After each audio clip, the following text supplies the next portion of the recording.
Being a devoted bird nerd, I couldn't wait to see the birds.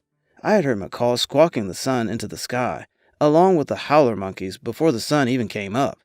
I cut up the fruit, and then hiked to the feeder location, and loaded the feeder, raising it up high to where the birds could be comfortable. Then I waited for my notepad and documented the date, weather, and time. And then I waited. I heard the birds before I saw them. Green macaws flocked to the feeder, squawking and jostling for positions. They clambered onto the feeder and ate.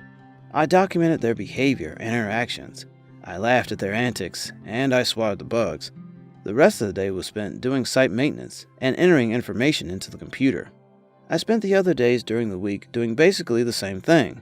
I documented the birds, the species, and the numbers that I saw. I installed and maintained camera traps that were on the trails near the feeder. I hiked the trails to familiarize myself with the area. I traveled down the mountain and walked to the beach and foraged for local fruits, then hiked back up to the base. When Saturday came along, I followed Lewis's instructions on taking the bus into nearest town, more of a small village, and visited the farmer's market and other food shops to purchase supplies for the week. During my free time, I read and ate and thought of how cool it was that I was living on a mountaintop. Yes, a small mountain, but very steep, surrounded by nature all by myself. I even borrowed Lewis's surfboard and went surfing. At first, it was awesome. I didn't miss anyone back home. Yet. I started to make friends with people who lived nearby thanks to Lewis. There were a lot of surfers in the area, and so that was nice.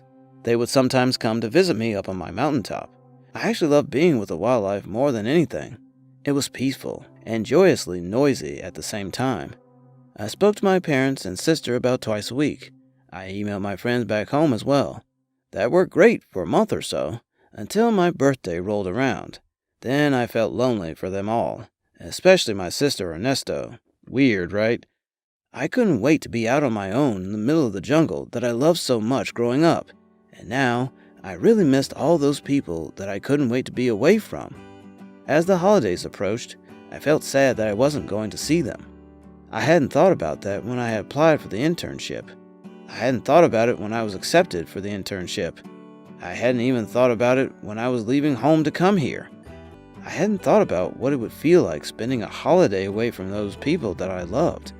I hadn't even taken that into consideration. As the holiday season progressed, and we drew closer to those special family days, I felt more and more lonely. I still loved every minute that I spent. I just missed having those who I loved to share my wonderful experiences with. This was what I had always wanted to do, to live in the jungle by myself. Now, I wondered if it was all worth it. I miss my parents. I miss my sister.